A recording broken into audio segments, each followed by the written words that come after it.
नमस्कार विद्यार्थी मित्रांनो, तुमचं पुन्हा एकदा आवड शाळेच्या यूट्यूब चॅनलमध्ये मी सहर्ष स्वागत करत आहे। तर बघा, मागील व्हिडिओमध्ये आपण अ ते ज्ञ ही मुळाक्षरे पाहिली होती आणि त्यांची इंग्रजी अक्षरे पण आपण पाहिली होती।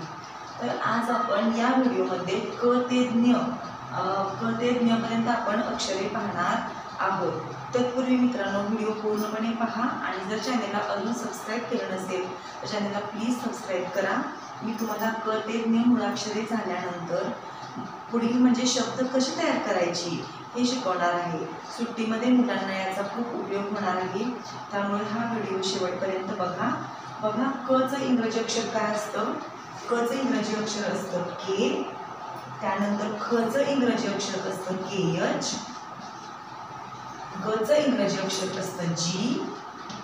त्यानंतर घ चं इंग्रजी अक्षर असतं GH। च चं इंग्रजी अक्षर असतं CH। त्यानंतर छ चं इंग्रजी अक्षर असतं CHH। ज चं इंग्रजी अक्षर असतं J। त्यानंतर झ चं इंग्रजी अक्षर असतं JH।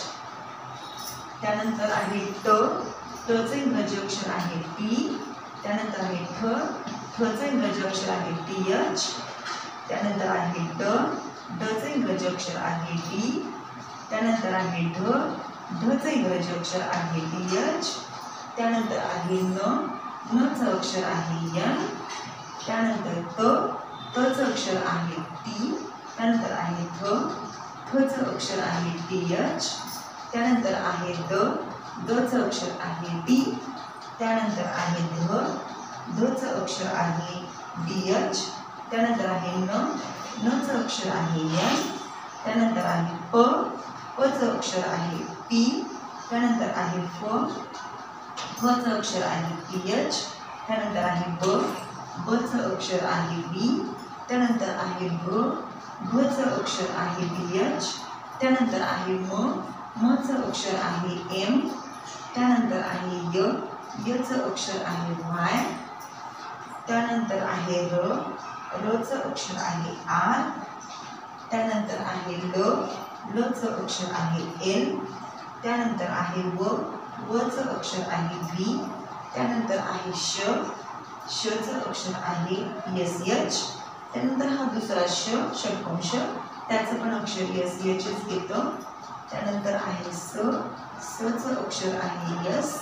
त्यानंतर आहे ह चं अक्षर आहे H। त्यानंतर आहे र चं अक्षर आहे L।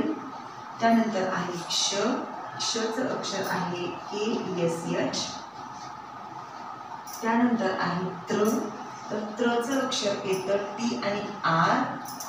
त्यानंतर आहे ज्ञ चं अक्षर येतं D आणि Y।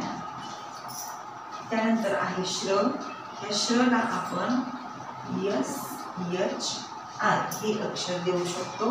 त्यानंतर आहे ऋषीचा चं अक्षर येतं R आणि I। तर बघा, मी तुम्हाला अ ते आ पर्यंत त्याची ओळख करून दिलेली होती।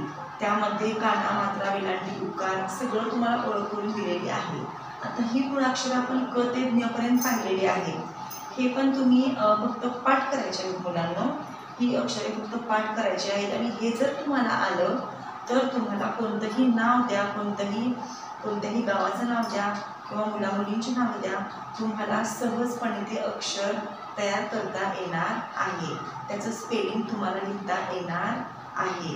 तर आपण याच्यानंतर काय करायचं, याच्यानंतर आपण ही नावं कशी तयार करायची ही अगदी सोप्या पद्धतीने मी तुम्हाला शिकवणार आहे। त्यामुळे तुम्ही काय करा, चॅनलला सबस्क्राईब करा आणि शेजारी बेल आयकॉनलाही क्लिक करा, जेणेकरून माझ्या व्हिडिओचे सर्व नोटिफिकेशन्स तुम्हाला सगळ्यांच्या आधी पोहोचतील। चला तर मग, व्हिडिओ आवडला असेल तर लाईक करा, कमेंटमध्ये सांगा। तोपर्यंत